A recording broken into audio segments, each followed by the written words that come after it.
of War, the third-person shooter from Epic Games, which may just be the great hope to turn the 360 into a must-buy console. We have been waiting for this title with much hope, and it's finally here, and we're going to tell you whether your hopes will be crushed. Now, since it's such a big game, we've decided to break up the review. Later in the show, we'll give you a full review of the multiplayer game. But for now, here's our review of the single-player mode for Gears of War.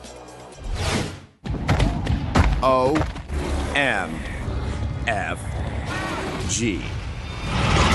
By that we mean, oh man, finally, Gears of War.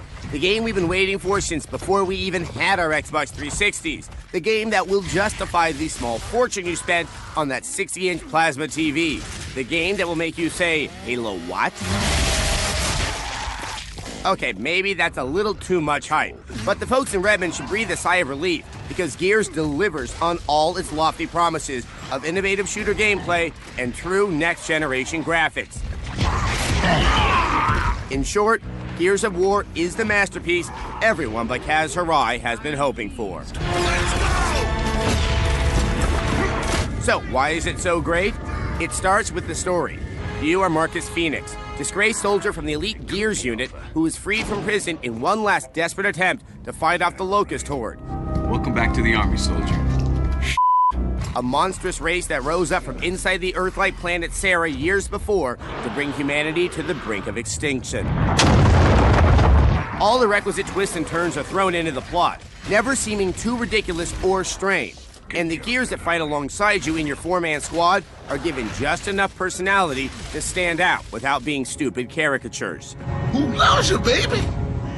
The destroyed beauty of the world of Sarah, a once noble society teeming with culture and art, now reduced to rubble, acts almost as another character in the game, with detail only made possible by the power of a next-generation console like the 360.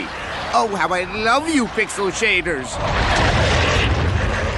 You'll battle your way through its glorious ruins, sometimes on branching pathways that offer a little replayability to the single-player campaign. But what really stands out about Gears is the gameplay.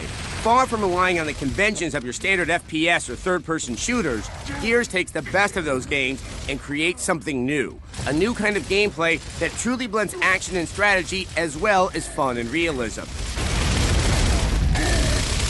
The designers call it stop and pop. You stop at cover and pop your head around corners or over obstacles, much as you would if you were actually being shot at by a huge beast-like creature wielding automatic weapons. Or so I'm told. Using cover is crucial, and is the thought behind the game's entire control scheme. The A button is your all-purpose don't get shot button, allowing you to duck behind cover, move from cover to cover, jump over stuff, and my favorite, run like a roadie at Ozfest. That was fun, let's do it again. Okay, one more time. Okay, now I'm getting queasy. The control scheme in Gears takes a little getting used to, but it won't be long before you're in the groove of running from cover to cover, shotgunning around corners, and lobbing grenades into huge locust-spewing emergence holes. Got it! But even though Gears of War looks great and plays great, it's very, very tough.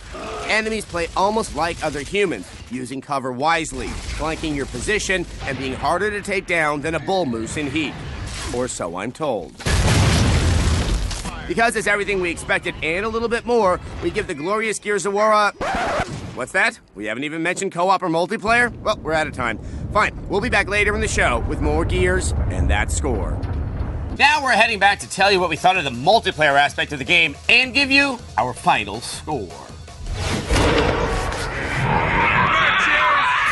Once the amazing single-player portion of Gears of War is done, what's left? Well, how about playing through it again? But this time, crank up the difficulty and bring a pal. Or at least someone who accepted your friend request on Xbox Live.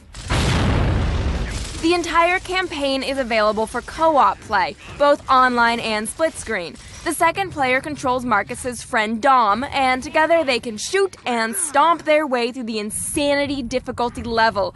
Just get fun. Which is borderline impossible to play solo. Get in there and flank that nest. We'll cover. Two heads are better than one after all, and two hammers of dawn are just about unstoppable.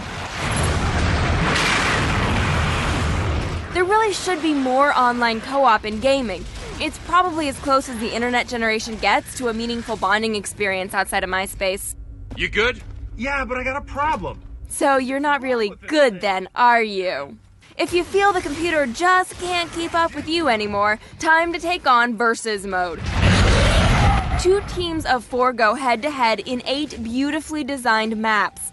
This is the real reason Gears of War won't be leaving your 360's disc tray anytime soon.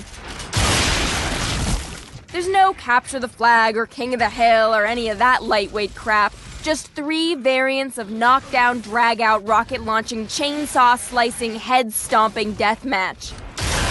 Warzone is the standard kill them before they kill you game.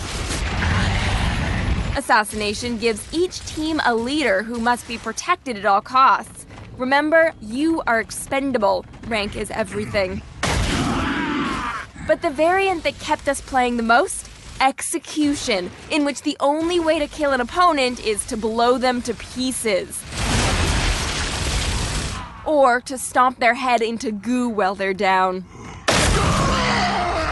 Ew, how does he keep screaming after his head's been smushed?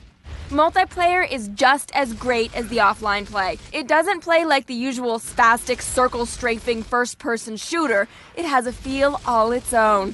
It's actually kind of refreshing. Post-apocalyptically refreshing. The total package is one of the best things you'll play all year, and an easy 5 out of 5. Come on, like you didn't see that coming.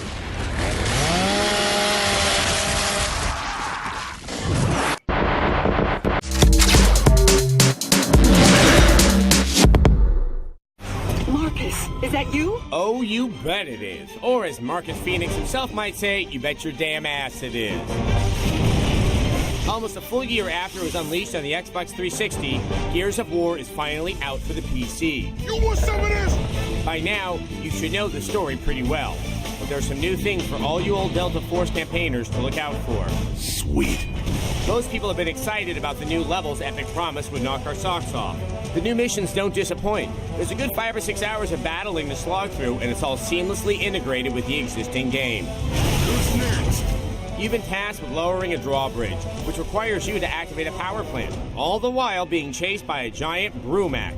The only problem with the Brumac is that when you finally confront him, it doesn't feel like the epic battle it should. Just getting to him is harder than actually fighting the beast. He goes down faster than a bottle of Manischewitz at Amy Winehouse's bat mitzvah. Controls are much more precise on the PC, though, which makes for more accurate shooting and smoother gameplay. There are also 3 new multiplayer maps to explore, but if you want to play with your friends over Xbox Live, you'll have to have a gold account. This really sucks. Silver just won't cut it here, a major sticking point to the multiplayer on the PC. As expected, you're going to need a monster machine to run it, but if you have one, you'll be rewarded with even better looking graphics. The grit is grittier, the grime is grimier, and the gore is just plain gorgeous. On the one hand, if you play Gears already, you're not missing too much, but on the other, it is pretty and there is a fresh side mission. Still, on the other hand, is it worth shelling out the subscription money to play with your friends? And yet, on the other hand, I have so many hands at this point, I need to be operated on by Indian doctors. Our minor complaints can't take away the simple fact that it's still a hell of a game. Gears of War for the PC gets 4 angry Brumacs out of 5.